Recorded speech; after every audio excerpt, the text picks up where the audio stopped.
My dear students, in previous video we discussed about chemical bonding in metal and non-metal, non-metal and non-metal।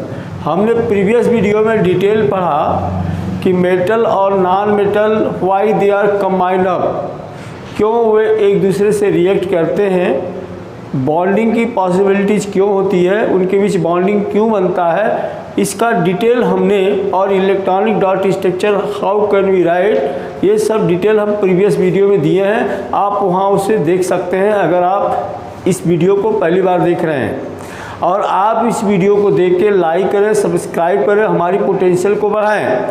हम बहुत अच्छे से अच्छे material आपको supply कर रहे हैं, इजी वे में आपको बता रहे हैं। तो आज का हम लोग का टॉपिक है मेटलर्जिकल प्रोसेस। मेटलर्जिकल प्रोसेस का मतलब ये होता है a process by which we can extract pure metal from their ore. Metal को उनके ओर से कैसे बाहर निकाला जाता है, क्या क्या स्टेप इन्वॉल्व होता है, all these are commonly known as metallurgical process. तो आज का हम लोग का जो टॉपिक है वो यही है, एक्सट्रैक्शन ऑफ मेटल, कि मेटल को कैसे एक्सट्रैक्ट किया जाता है। तो सबसे पहले अगर हम चर्चा करें कि मेटल के ऑकरेंस का, हम चर्चा करें कि मेटल कहाँ मिलता है। निश्चित है कि जो मेटल है मोस्टली सॉलिड है, तो ये जो मेटल है निश्चित है कि मेजर इनका जो सोर्स होगा वो होगा earth crust. Earth crust is the major source of metal. Metal का जो मेजर सोर्स होगा वो अर्थ क्रस्ट होगा, जहां मेटल फ्रीली और कंबाइंड स्टेट में, जिसको ओर कहेंगे, इस रूप में पाए जाएंगे। अब जो मेटल होते हैं वो तीन कैटेगरी वाले होते हैं। एक होता है हाईली रिएक्टिव मेटल, एक होता है मीडियम एक्टिव मेटल, और एक होता है आइडियल मेटल। तो जो हाईली एक्टिव मेटल हैं या जो मीडियम एक्टिव मेटल हैं, ये फ्रीली तो रहेंगे नहीं, ये जो है अर्थ क्रस्ट में कंबाइंड स्टेट के रूप में रहते हैं, और उस कंबाइंड स्टेट को हम ओर के नाम से जानते हैं, और पार्टिकुलर उसे हम ओर कहेंगे। लेकिन कुछ ऐसे मेटल हैं, जैसे मान लो आप लेस रिएक्टिव मेटल हैं, जैसे कॉपर हो गया, एजी हो गया, एयू हो गया, प्लेटिनम हो गया, ये बहुत ही रेयर मिलेंगे जो अर्थ क्रस्ट में रहेंगे, लेकिन ये फ्रीली या कंबाइंड स्टेट में रहेंगे, क्योंकि ये जो है लेस रिएक्टिव है, आइडियल है। तो अब हम ये पढ़ें कि मिनरल क्या होता है और ओर क्या होता है। तो अगर हम देखें मिनरल और ओर, तो हम एक बात अपने दिमाग में रखें कि कोई भी नेचुरल सब्सटेंसेस जिसमें मेटल या मेटल से रिलेटेड कंपाउंड या कंपाउंड प्रेजेंट हो, वो मिनरल कहलाता है। मतलब a natural substances having metal और their compound are called mineral. ठीक है, बट व्हेन ए मिनरल, अगर उस मिनरल में when a mineral metal are extracted profitably is known as ore. All mineral is not a ore, but all ore is a mineral। Mineral कोई भी substances हो सकता है जिसमें मेटल या मेटल के कंपाउंड मौजूद हों, लेकिन सभी मिनरल ओर नहीं हो सकते हैं, क्योंकि ओर कब वो कहलाएंगे जब उनके अंदर मेटल को हम इस तरीके से एक्सट्रैक्ट करें कि प्रॉफिटेबली, हमको अगर कमर्शियल प्रॉफिट हो तो वो मिनरल ओर कहलाएगा। तो इस पर एक बहुत इंपॉर्टेंट टास्क आपसे पूछा जाएगा कि explain with reason all ore is mineral but all mineral is not ore. तो आपका जवाब ये होगा कि ऑल मिनरल कंटेन मेटल और मेटल देयर कंपाउंड, ठीक है, but all mineral is not ore because ore are those where metal are extracted profitably। Mineral से अगर ओर को या उस सब्सटेंस से अगर मेटल को कमर्शियली या प्रॉफिटेबली निकाला जाए तो वो ओर कहलाता है। तो ore is mineral but all mineral is not ore. Clear? अब हम ये देखें कि हमारा जो एक्सट्रैक्शन होगा, एक्सट्रैक्शन का प्रोसेस जो होगा मेटल का, एक्सट्रैक्शन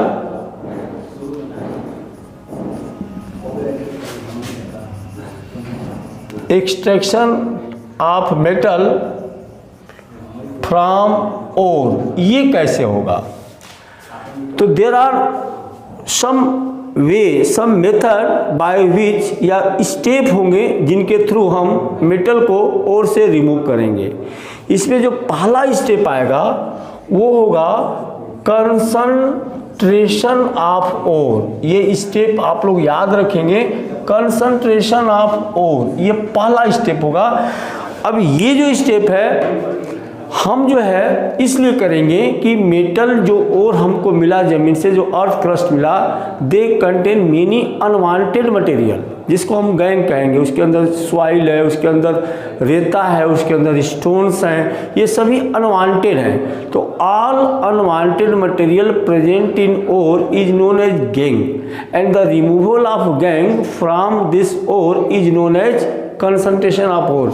हम जो है कंसंट्रेशन ऑफ ओर इसलिए करते हैं कि हमारा जो ओर है इनरिचमेंट हो जाए, यानी ओर का जो परसेंटेज है उस क्वांटिटी में इंक्रीज कर जाए। जैसे मान लीजिए हमको अगर 100 केजी का पत्थर मिला, ओर मिला, और उस 100 केजी के पत्थर में 30 से 40 केजी तक, मान लो कि केवल 30 केजी तक या 20 केजी तक ही प्योर मेटल है, या 10 किलो बहुत हो गया, 10 केजी है, बाकी जो 90 केजी है वो अनवांटेड मटेरियल है, गैंग है। अब इतना जल्दी तो रिमूव होगा नहीं, लेकिन हम कुछ ऐसा प्रोसेस करेंगे कि जो 90 केजी जो गैंग है वो कम से कम 30 to 40 केजी कम हो जाए। तो अब 30 to 40 केजी कम हो जाएगा तो हमारा जो ओर की क्वांटिटी होगी अब क्या हो जाएगी? निश्चित है कि पहले 100 में 10 था, अब अगर 40 निकल जाएगा तो 60 में 10 होगा, तो निश्चित है कि परसेंटेज हमारा मेटल का बढ़ जाएगा। तो इसको कहते हैं concentration of ore. Concentration of ore करने के कई तरीके हैं, हम अपर क्लास में डिस्कस करेंगे। कुछ फिजिकल प्रोसेस है, कुछ केमिकल प्रोसेस है। फिजिकल प्रोसेस में जैसे होता है, हम पहला इसमें करते हैं हाइड्रोलिक वॉशिंग। हाइड्रोलिक वॉशिंग हम क्या करते हैं इस मेथड में कि सबसे पहले क्रशर होता है, उसमें उस ओर को फाइन पाउडर कर लेते हैं। उस फाइन पाउडर के ऊपर हाई प्रेशराइज हम प्रेशराइज वाटर को हम मारते हैं, जिसकी वजह से जो डस्ट है या जो सैंड पार्टिकल है वो रिमूव हो जाते हैं और हमारा ओर जो है कंसंट्रेट हो जाता है। दूसरा होता है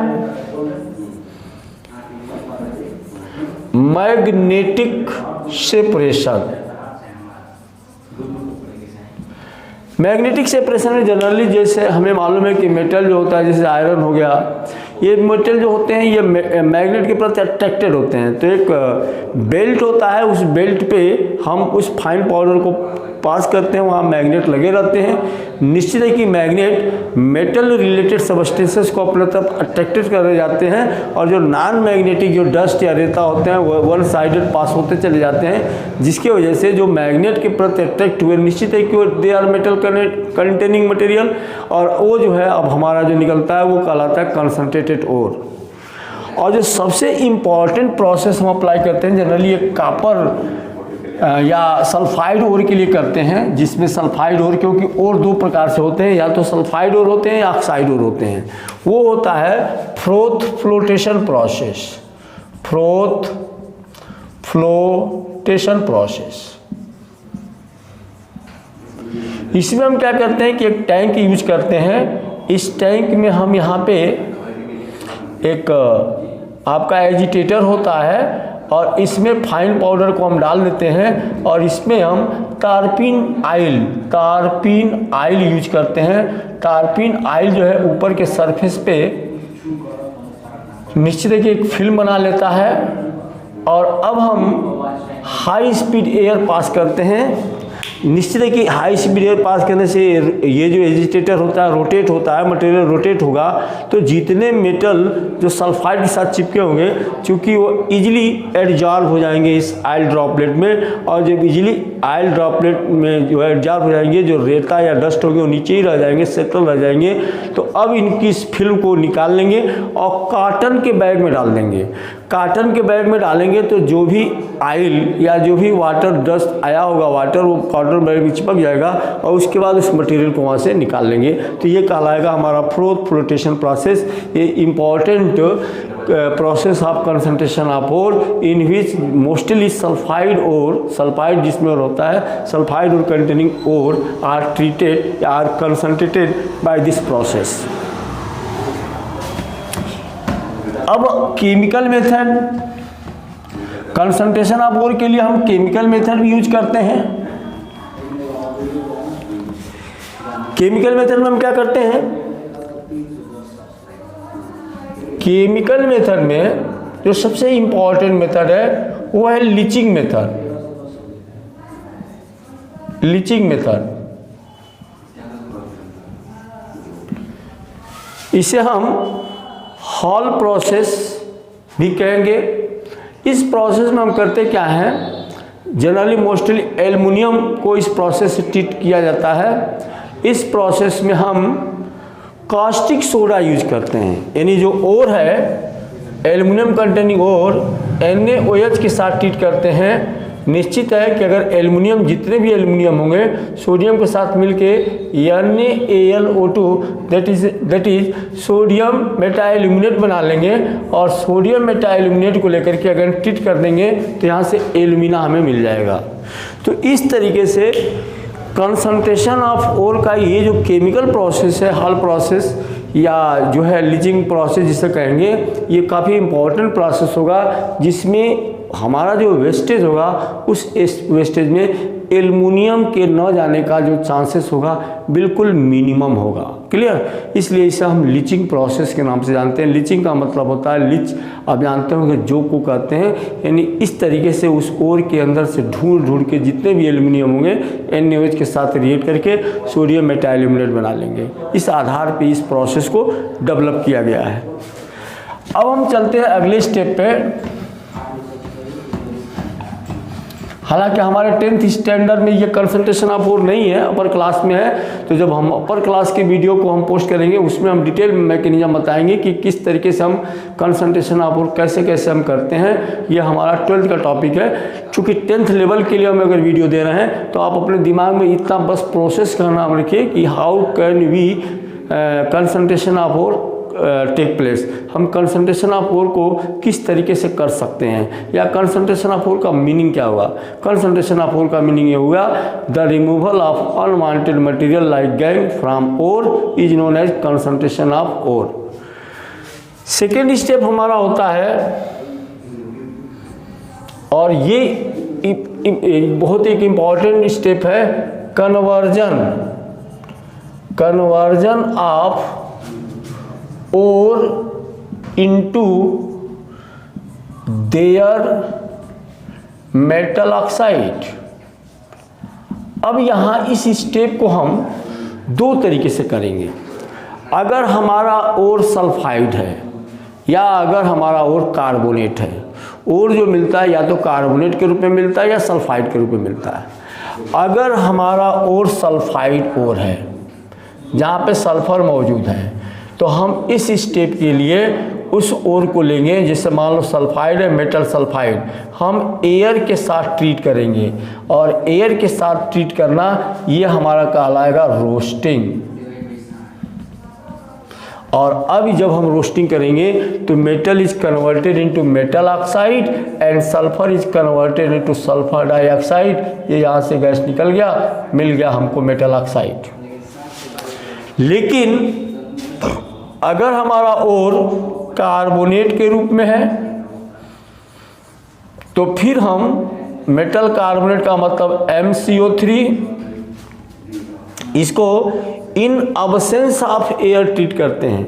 इन अब्सेंस ऑफ एयर ट्रीट करने को कहते हैं कैल्सिनेशन. और ये जो कैल्सिनेशन होता है इसमें मेटल ऑक्साइड बन जाएगा और यहाँ से CO2 गैस रिलीज हो जाएगी. तो इस स्टेप में आपने देखा कि जो हमको कंसंट्रेटेड ओर मिला, उस कंसंट्रेटेड ओर को फर्नेस के अंदर, ये रिएक्शन हम फर्नेस के अंदर करेंगे. अगर हम एयर के साथ कर रहे हैं, एयर के साथ किसको करेंगे, जो सल्फाइड ओर होगा तो हम मेटल ऑक्साइड बनाएगा, उसको रोस्टिंग कहेंगे. लेकिन जो कार्बोनेट ओर रहेगा उसको हम विदाउट एयर हीट करेंगे और ये कहलाएगा कैल्सिनेशन. क्या कहलाएगा, कैल्सिनेशन. ये बहुत इंपॉर्टेंट पॉइंट है, आप इसे याद रखोगे. तो इन दिस सेकेंड प्रोसेस ओर जो मेटल रखा हुआ है कन्वर्टेड इनटू मेटल ऑक्साइड। तीसरा जो हमारा स्टेप होता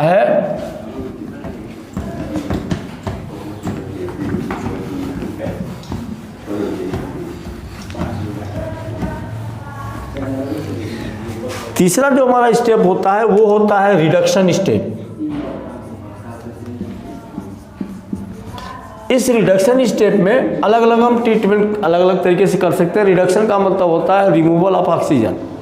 तो हम मेटल ऑक्साइड को ले लेंगे, अगर इस मेटल ऑक्साइड के ऊपर कोक पास करेंगे, जनरली फर्नेस में हम कोक यूज करेंगे, तो जो मेटल ऑक्साइड होगा कोक के साथ रिएक्ट करके क्या बना लेगा, मेटल प्लस यहाँ से निकल जाएगा CO। ये जो मेटल होगा मोल्टेन स्टेट में होगा, क्योंकि टेम्परेचर हाई रहता है, जनरली 1200 डिग्री सेल्सियस के ऊपर टेम्परेचर होता है। तो ये जो मोल्टेन मेटल होगा, इस मोल्टेन मेटल को हम अब क्या करेंगे, निश्चित है कि कूलिंग करने के बाद ये सॉलिड हो जाएगा, बट दे आर इम्प्योर। अब ये इम्प्योर होगा, इसके अंदर कई प्रकार की इम्प्योरिटीज मौजूद होगी। हो सकता है कि उसके अंदर कुछ अलग अलग मेटल भी हो सकता है उसके अंदर कुछ अलग कार्बन की भी मात्रा हो सकती है। तो अब ये जो इम्प्योर बना, अब अगर मान लो हम आयरन का कर रहे हैं या हम टीन का कर रहे हैं, तो हमारे लिए ये यहाँ तक स्टेप पर्याप्त है। लेकिन अगर हम जिंक का करने जा रहे हैं, अगर हम कॉपर का कर रहे हैं, या अगर हम जो है कोई बहुत ही कमर्शियली इम्पोर्टेंट मेटल का कर रहे हैं, जैसे मान लो सिल्वर का कर रहे हैं, गोल्ड का कर रहे हैं, तो उसके लिए हमारा लास्ट स्टेप होता है refining of metal. Refining of metal, या उसको हम प्यूरिफिकेशन ऑफ मेटल भी बोल सकते हैं। प्यूरिफिकेशन ऑफ मेटल, जैसे मान लो हमने जिंक का किया, हमको मिल गया जिंक का मोल्टेन स्टेज, कूलिंग होने के बाद ये मान लो बन गया JDNS, and they are impure, ये इम्प्योर है। तो अब हम क्या करेंगे कि जो प्यूरिफिकेशन होता है वो होता है बाई पासिंग इलेक्ट्रिसिटी, इसे कहते हैं इलेक्ट्रोलिटिक प्रोसेस या इलेक्ट्रोलिसिस प्रोसेस कहते हैं। इस प्रोसेस में हम करते क्या हैं, तो हम सबसे पहले इस प्रोसेस में हमको लेना पड़ता है, अगर हम जिंक की मेटलर्जी कर रहे हैं तो हम zinc sulphate as electrolyte use करेंगे। हम मान लो एक ले लिए बीकर, इस बीकर में हम क्या करेंगे, सबसे पहले JDNSO4, चूंकि जिंक की प्यूरिफिकेशन करने जा रहे हैं तो JDNSO4 का इलेक्ट्रोलाइट यूज करेंगे। यहाँ इलेक्ट्रोलाइट यूज कर लिया अब हमने, और यहाँ पे निश्चित है कि JDNSO4 डिजॉल्व होकर क्या बनेगा, JDN2 प्लस SO4 2 माइनस। इसके अंदर 2 राड डालेंगे, और ये जो 2 राड आप डालोगे, ये दोनों राड, अब ध्यान दोगे, अब हम एक बैटरी ले लेंगे। अब जो बैटरी लेंगे, बैटरी के पॉजिटिव टर्मिनल से अगर इसको जोड़ेंगे तो ये पॉजिटिव बन गया, जिससे हम एनोड कहेंगे, और इसके निगेटिव टर्मिनल से इसको जोड़ेंगे तो निगेटिव बन जाएगा, जिसे कैथोड कहेंगे। बट ये जो राड होगा, जो हम कैथोड लेंगे, बहुत कायदे से इस चीज को आप समझोगे कि जो कैथोड लेंगे ये हमेशा हम प्योर जिंक का लेंगे या प्योर एल्युमिनियम का लेंगे। यानी हम जो है जो भी लेंगे प्योर एल्युमिनियम, मान लो हमने एल्युमिनियम मेटल का प्योर ले लिए, इसको हमने कैथोड कर लिया। और जो एनोड लेंगे ये हमारा होगा इम्प्योर जिंक, जो जिंक हमको मिला थर्ड स्टेप में, उस इम्प्योर जिंक का हम एनोड ले लेंगे, और प्योर एल्युमिनियम का हम ले लेंगे कैथोड। और अब हम करंट पास करेंगे। निश्चित है कि करंट पास करोगे, इलेक्ट्रोलिसिस होगा। इलेक्ट्रोलिसिस में यहाँ का जिंक माइग्रेट होगा, और माइग्रेट होकर के सॉल्यूशन के अंदर आने लगेगा, और ये जिंक इस चूंकि JDN2 प्लस है तो निश्चित है कि इसके ऊपर आकर के डिपॉजिट होने लगेगा। और जब डिपॉजिट होगा तो आप देखोगे कि आफ्टर फ्यू आवर्स ये जो एनोड रॉड होगा इसकी जो साइज होगी ये धीरे धीरे डिक्रीजेज होती चली जाएगी, और ये जो कैथोड होगा इस रॉड की साइज क्या होती जाएगी, इंक्रीजेज होती जाएगी। और इस तरीके से धीरे धीरे यहाँ का जो भी जिंक होगा, जो Zn+2 होगा, वो इस रॉड के ऊपर डिपॉजिट हो जाएगा। बाकी अगर कोई मेटल इम्प्योरिटी है तो एज इट रह जाएगी, केवल जिंक यहाँ से माइग्रेट होगा, क्योंकि आपने इलेक्ट्रोलाइट यूज किया है जिंक सल्फेट का। तो जो जिंक सल्फेट होगा, इस जिंक सल्फेट की वजह से जो प्रेशर ऑफ सोल्यूशन होगा, उस प्रेशर ऑफ सोल्यूशन से केवल जिंक आयन सोल्यूशन के अंदर आएंगे, और सोल्यूशन के अंदर आने के बाद वो एल्युमिनियम के रॉड पे जो कैथोड है उस पर डिपॉजिट होने लगेंगे। अब डिपॉजिट का मतलब क्या होगा, addition of electron. Addition of electron करेंगे, इसका मतलब जिंक का क्या होगा, रिडक्शन। रिएक्शन कैसा होगा, Zn2 + 2 electron converted into Zn। और ये जो मिला अपने को ये बहुत ही प्योर मिलेगा, ये रिएक्शन होगा एट कैथोड। और अब हम क्या करेंगे कि लास्टली जब हम देखेंगे कि ये रॉड जो है हमारा काफ़ी छोटा हो गया है, यानी अब इसके ऊपर मोस्टली इम्प्योरिटीज मौजूद है, तो अब इस एल्युमिनियम रॉड को यानी कैथोड को निकाल लेंगे और स्क्रैच करके वहाँ से जिंक को अलग कर लेंगे। और ये जो हमारा जिंक होगा ये काफ़ी प्योर होगा, लगभग 99.5% के ऊपर प्योर होगा। तो इस तरीके से हम जो है अलग अलग मेटल की जो मेटलर्जिकल प्रोसेस होता है वो हम करते हैं। तो आज के इस वीडियो में हमने कॉमन एक प्रोसेस पढ़ा कि मेटलर्जिकल प्रोसेस क्या होता है, एक्सट्रैक्शन ऑफ मेटल क्या होता है, मिनरल किसे कहते हैं, ओर किसे कहते हैं, और एक्सट्रैक्शन ऑफ मेटल के प्रोसेस क्या होते हैं। अब हम नेक्स्ट वीडियो में जो मेटल की कैटेगरी है, रिएक्टिव मेटल, मीडियम मेटल और लिस्ट रिएक्टिव मेटल, इनके एक एक एग्जाम्पल को लेते हुए हम लोग मेटलर्जिकल प्रोसेस को रीड करेंगे और उसको समझेंगे। Okay, thanks.